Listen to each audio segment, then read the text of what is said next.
ഇന്ന് നമ്മൾ ഉണ്ടാക്കിയിരിക്കുന്ന നല്ല അടിപൊളി ഒരു മട്ടൺ ഫ്രൈ ആണ്.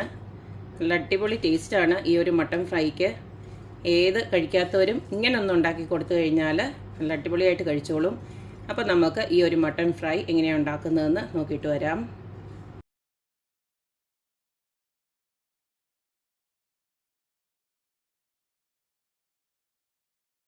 മട്ടൺ ഫ്രൈ ഉണ്ടാക്കാനായിട്ട് ഇതുപോലെ 1/2 കിലോ മട്ടൺ ഞാൻ ചെറിയ ചെറിയ പീസസ് ആയിട്ട് നുറുക്കി ഇതുപോലെ കഴുകി വൃത്തിയാക്കി വെച്ചിട്ടുണ്ട്.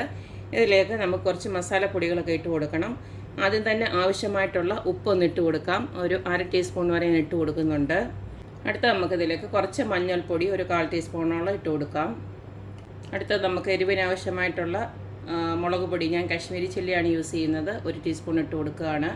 അടുത്തതിലേക്ക് ഒരു 1/2 ടീസ്പൂണോളം മല്ലിപ്പൊടി ഒന്നിട്ട് കൊടുക്കുകയാണ്. അടുത്തതിലേക്ക് ഞാൻ കുറച്ച് കുരുമുളക് പൊടി കൂടി ഇട്ട് കൊടുക്കുന്നുണ്ട്, ഒരു 1/2 ടീസ്പൂൺ വരെ ഇട്ട് കൊടുക്കാം.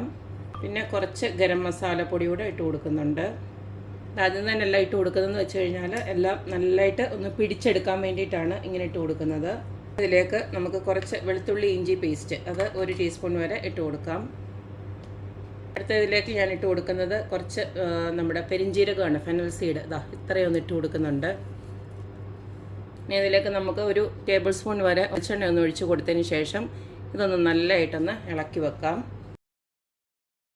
ഇത് ഞാൻ നമ്മുടെ കുക്കറിനകത്തൊന്നുമല്ല ഉപയോഗിക്കുന്നത്, ഞാൻ ഇതിനകത്ത് ഇട്ട് തന്നെ സ്ലോ കുക്കിംഗ് ചെയ്യാനായിട്ടാണ്. എന്തായാലും ഒരു അരമണിക്കൂർ കഴിഞ്ഞിട്ട് നല്ലതായിട്ട് ഇതെല്ലാം ഒന്ന് പിടിച്ചതിന് ശേഷം ചെറിയ തീയിലിട്ട് നന്നായിട്ടിത് കുക്ക് ചെയ്തെടുക്കണം. എല്ലില്ലാത്ത പീസസാണ് ഞാൻ എടുത്ത് വെച്ചിരിക്കുന്നത്. കണ്ടില്ലേ, ഇതുപോലുള്ള പീസസ് എടുത്തിട്ട് ചെറുതായിട്ട് കട്ട് ചെയ്യണമെങ്കിൽ സ്ലോ കുക്കിംഗ് ആണെങ്കിലും നന്നായിട്ട് വെന്ത് കിട്ടത്തുള്ളൂ. അപ്പോൾ ഇതിനി ഇവിടെ ഇരിക്കട്ടെ. ഒരു അരമണിക്കൂറിന് ശേഷം നമുക്ക് ചെറുതായിട്ട് തീയിലിട്ട് വേവിച്ചെടുക്കാം.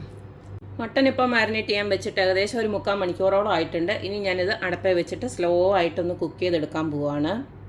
ആദ്യം തന്നെ ഒത്തിരി ഒന്നും വെള്ളമൊന്നും ഒഴിച്ച് കൊടുക്കേണ്ട, അതിനകത്തു നിന്നുള്ള വെള്ളം ഇറങ്ങി അതിന് ശേഷം നമുക്ക് കുറച്ച് ചൂടുവെള്ളം ഒഴിച്ചിട്ട് കറക്റ്റ് ഒരു വേവിന് വേവിച്ചെടുക്കാം. മട്ടൻ ഞാൻ കുറച്ച് വെള്ളം കൂടെ ഒഴിച്ചിട്ട് ഞാൻ നന്നായിട്ട് കുക്ക് ചെയ്തെടുത്തു. ആദ്യം അതിലെ വെള്ളം ഒന്ന് വറ്റിച്ചെടുത്തു, പിന്നെ കുറച്ച് ചൂടുവെള്ളം ഒഴിച്ചിട്ട് ഇതുപോലെ നന്നായിട്ട് ഇതുപോലെ കുക്ക് ചെയ്തെടുത്തിട്ടുണ്ട്. ചെറിയ കഷ്ണമായിട്ട് അരിഞ്ഞുകൊണ്ട് തന്നെ നല്ലതായിട്ട് വെന്ത് വന്നിട്ടുണ്ട്.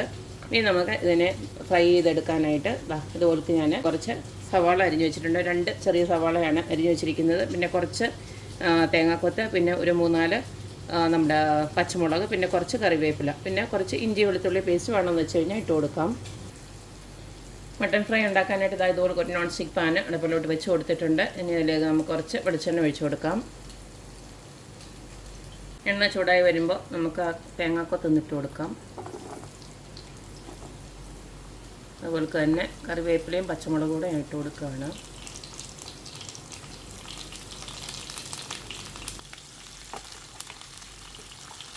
ഇതിലേക്ക് നമുക്ക് കുറച്ച് ഉപ്പൊന്നിട്ട് കൊടുക്കാം. 1/2 ടീസ്പൂണോളം ഉപ്പിട്ട് കൊടുക്കുന്നുണ്ട്.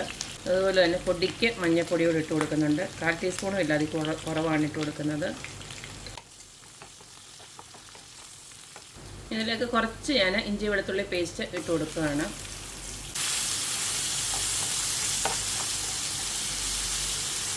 ഇതെല്ലാം ഒന്ന് മൂത്ത് വന്നിട്ടുണ്ട്. ഇനി നമുക്ക് ആ ഉള്ളിയോട് ഇട്ട് കൊടുക്കാം.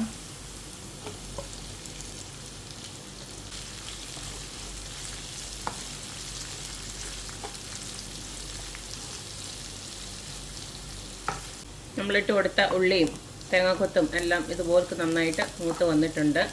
ഇനി നമുക്ക് വേവിച്ച് വെച്ചിരിക്കുന്ന മട്ടനോട് ഇട്ട് കൊടുത്ത് നന്നായിട്ടൊന്ന് മൂപ്പിച്ചെടുക്കാം.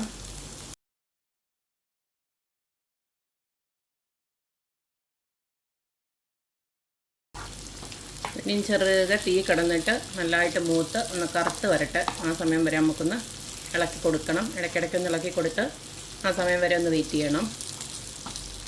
അപ്പം നമ്മുടെ മട്ടൺ ഫ്രൈ ഇവിടെ റെഡിയായി വന്നിട്ടുണ്ട്. കണ്ടില്ലേ, നല്ല ഒരു കളറൊക്കെ മാറി നല്ല മൊരിഞ്ഞ് വന്നിട്ടുണ്ട്. നല്ല വെന്തിട്ടുമുണ്ട്. നല്ല നമ്മൾ കഴിക്കുന്നുണ്ടെങ്കിൽ നല്ല ടേസ്റ്റാണ്. എരിവും എല്ലാം അതേ പിടിച്ചിട്ടുണ്ട്.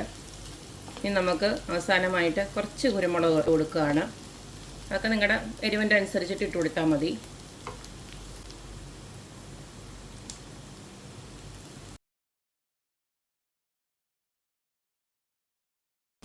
അപ്പോൾ കണ്ടല്ലോ, ഇത്രയേ ഉള്ളൂ. നമ്മുടെ അടിപൊളിയായിട്ടുള്ള മട്ടൺ ഫ്രൈ ഇവിടെ റെഡി ആയിട്ടുണ്ട്.